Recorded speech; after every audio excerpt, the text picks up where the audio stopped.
Hello friends, welcome to your प्रतिदि competitive classes. मैं हूं आपकी मेंटोर डॉक्टर पूनम शर्मा। दोस्तों, आज हम डिस्कस करते हैं UGC net December 2021 and June 2022 का पेपर जो कि मर साइकिल हो गया था। ये सोशियोलॉजी का पेपर है। क्वेश्चन नंबर 41 देख लेते हैं। Culture phenomena combining input and the impossible imposition form the culture and the local realities is. स्थानीय वास्तविकताओं वाली अन्य संस्कृतियों से आगतों और अधिरोपणों की सम्मिलित करने वाली सांस्कृतिक परिघटना को क्या कहा जाता है? इसको कहा जाता है सांस्कृतिक संकर हाइब्रिड। ठीक है, इसका जो राइट ऑप्शन आएगा वो आएगा ऑप्शन नंबर 3। ठीक है, अब बात कर लेते हैं फर्स्ट की। प्रजाति एंथोसेंट्रिज्म जो है वो आपकी थ्योरी दी थी समनर ने। ठीक है, समनर ने ये थ्योरी दी थी। ये कह रहे हैं कि हमारी संस्कृति, हमारा कल्चर ही बेस्ट है बाकी और संस्कृतियों से। यानी कि जो सेम आपका सेल्फ कल्चर है, एक्चुअली में आपका जो सेल्फ कल्चर है वो आपका बेस्ट होता है। ठीक है, इस वाली थ्योरी में एंथोसेंट्रिज्म में। दूसरा में आपका जो क्या कह रहा है सांस्कृतिक साम्राज्यवाद एम्पायरिज्म। एम्पायरिज्म में क्या होता है कि किसी संस्कृति को दूसरी संस्कृति से ये आरोपित कर दिया जाता है कि नहीं, हमारी संस्कृति आपको एक्सेप्ट करनी पड़ेगी। ये एक ऐसा उपाय होता है जिसमें कि व्यक्ति की जो जीवन शैली होती है उसको डायरेक्ट और इनडायरेक्ट वे में अपने अधीन कर लिया जाता है। जैसे कि आज हम पाश्चात्य संस्कृति पाश्चात्य संस्कृति को अपना रहे हैं, उनकी जीवन शैली को अपना रहे हैं। वो पाश्चात्य संस्कृति वालों ने हमारे पे हमारी संस्कृति धूमिल करके आरोपित करती है। दैट इज कॉल्ड साम्राज्यवाद। ठीक है, नेक्स्ट आपका ऑप्शन देखते हैं रिलेटिविज्म। रिलेटिविज्म देखो इस चीज से हो रहा है कि कल्चर है और दूसरा कल्चर भी इससे रिलेटेड है कहीं ना कहीं। किसी व्यक्ति को अपनी संस्कृति के आधार पे किसी व्यक्ति की मान्यताओं और प्रथाओं को समझा जाता है कि सेम कल्चर मेरा जैसा ही है, चलो समझ लेते हैं। ठीक है, ध्यान रहेगा। 42 नंबर का क्वेश्चन देख लेते हैं। क्या कह रहा है? Which were the general land tenure system prevailed in the rural India before independence?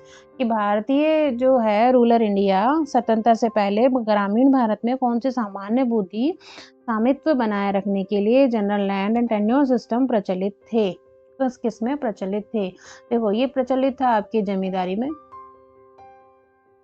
ठीक है, ये आपके प्रचलित था जमींदारी में। दूसरा आपके था रैयतवाड़ी में। फिर आपके था महालवाड़ी सिस्टम में। ठीक है, ये वाला सिस्टम और ये वाला सिस्टम कॉन्सेप्ट में आया नहीं। ये वाला सिस्टम आफ्टर इंडिपेंडेंस आया है। इसका जो राइट ऑप्शन आएगा वो आएगा ऑप्शन नंबर 4। क्वेश्चन नंबर 43 देख लेते हैं। The academic journal publish by Indian sociological society. ठीक है, पहले जो आपका है जनरल मेड इन इंडिया शरद चंद्र रॉय द्वारा लिखा गया है। शरद चंद्र रॉय द्वारा लिखा गया है 1921 में। ठीक है, सोशियोलॉजिकल बुलेटिन जो है वो आपके लिखा GS घुरियन ने। ठीक है, फाउंडर थे वो सोशियोलॉजिकल सोसाइटी के, इंडियन सोशियोलॉजिकल सोसाइटी के फाउंडर थे। तो इसका जो करेक्ट ऑप्शन आएगा वो आएगा ऑप्शन नंबर B। थर्ड की बात कर लेते हैं। Contribution to Indian sociology. Contribution Indian sociology लिखा गया था 1957 में। ये लिखा गया था लुइस डुमांट द्वारा लिखा गया था south Asian society and culture के परफेक्ट्स में। ठीक है, इंटरनेशनल सोशियोलॉजी की बात करते हैं तो इंटरनेशनल सोशियोलॉजी 1971 में लिखा गया था टाइलर के द्वारा जनरल। ठीक है, तो 43 का राइट ऑप्शन आएगा 3। Question number 44। Match list 1 to list 2 के साथ आपको मैच करना है। पहली है ट्राइब्स एंड दूसरी है आपकी डमोटीज यानी कि युवा ग्रह। तो क्या कह सकते हैं? युवा ग्रह। ठीक है, जो गोंड्स है वो क्या करते हैं? वो आपके घोटुल में रहते हैं। देखो जी स्क्वायर आप इसको याद कर सकते हैं। घोटुल युवा ग्रह होते हैं जहाँ विवाह पूर्व स्त्री और पुरुष एक कक्ष में रहते हैं और अपने को समझते हैं। आप समझ सकते हैं वर्तमान परिप्रेक्ष्य में लिव इन रिलेशनशिप का जो कंसेप्ट आ रहा है वो युवा ग्रह का ही कंसेप्ट है। ठीक है, दूसरी बात करते हैं ओरान जनजाति की। ओरान जनजाति में धमुकिया की जो चल रहा था, धमकुरिया की युवाग्रह पाया जाता है। भोटिया जनजाति के अंदर रंगबंग पाया जाता है और आगामी नागा के अंदर किचुकी पाया जाता है। तो इसका जो राइट ऑप्शन आएगा वो आएगा B। Question number 45। Which one the following was not a direct cause of the decline of the pre-British village artisan industries? निम्नलिखित में से कौन सा ब्रिटिश पूर्व ग्रामीण शिल्प उद्योग के विघटन का प्रत्यक्ष कारण नहीं है? यानी कि कारण तो सभी हैं पर डायरेक्टली अपन उसको कारण को कह नहीं सकते। पहले क्या कह रहे हैं, इंट्रोडक्शन ऑफ रेलवे, रेलवे की शुरुआत हो गई थी। Growth of the modern industries in India, Bharat में आधुनिक उद्योगों का विकास हो गया था। Introduction to money economy India, India के अंदर जो मनी इकोनॉमी थी, धन पे आधारित जो व्यवस्था हुआ करती थी वो शुरू हो चुकी थी। And development of the road transportation system, Bharat में सड़क परिवहन प्रणाली का विकास हो चुका था। तो देखो, इंट्रोडक्शन ऑफ रेलवे हो ही चुका था डेफिनेटली, रेलवे की शुरुआत हो गई थी ब्रिटिश के पहले ही सारा, ठीक है। आपकी ग्रोथ हो गई थी, उद्योग लग चुके थे, हर जगह इंडस्ट्रीज हो चुकी थी, फैक्ट्रीज लग चुकी थी, ठीक है। आपके रोड ट्रांसपोर्टेशन सिस्टम भी शुरू हो चुका था, पर जो नहीं हो पा रहा था वो था मनी इकोनॉमी ऑफ इंडिया। यानी कि इसका जो राइट ऑप्शन आएगा वो आएगा 3। Question number 46, the durable relation between food processing family and families that supply them with goods and service are known as, कि जहाँ पे खाद्य पदार्थों का उत्पादन करने वाले परिवार और ऐसे परिवार जो उन्हें वस्तुएं और सेवाओं की आपूर्ति करते हैं के बीच में टिकाऊ संबंध को क्या कहा जाता है? यानी कि ये दो परिवार हैं, ठीक है, ए परिवार और बी परिवार। तो ए परिवार इसको सामान दे रहा है, खाद्य सामग्री दे रहा है, कुछ और सामान दे रहा है खाने पहनने का इस परिवार को, और ये जो फैमिलीज हैं ये इस वाली फैमिली की सेवा कर रही है, ठीक है, वो अपनी सर्विसेज दे रही हैं, ठीक है। तो इस प्रकार के संबंध को आपके जजमानी सिस्टम कहा जाता है। कास्ट सिस्टम के अंदर क्या होता है, कास्ट रिलेशन के अंदर कि सबके अपने पेशेवर धंधे होते हैं, व्यवसाय होते हैं, वो अपना अपना काम कर रहे होते हैं, वो किसी को ना सेवा कर रहे होते हैं, ना किसी से कोई खाद्य सामग्री ले रहे होते हैं, अपना काम करेंगे वो, ठीक है। तो इस प्रकार के संबंध को जजमानी कहते हैं। विलियम जे वाइजर ने ये वाला कॉन्सेप्ट डेवलप किया था, ठीक है। 43 का राइट ऑप्शन आएगा 4। क्वेश्चन नंबर 40 सामान देख लेते हैं। Who has written the book of the family in India critical essays? The family of Indian critical essays किसने लिखी थी? ये आपके लिखी थी एम शाह ने। एम शाह ने इस बुक के ऑथर हैं। बात कर लेते हैं फर्स्ट ऑप्शन की, पी ओबेरॉय। पी ओबेरॉय ने family kingship and the marriage in India कहा था, फैमिली किंगशिप एंड मैरिज,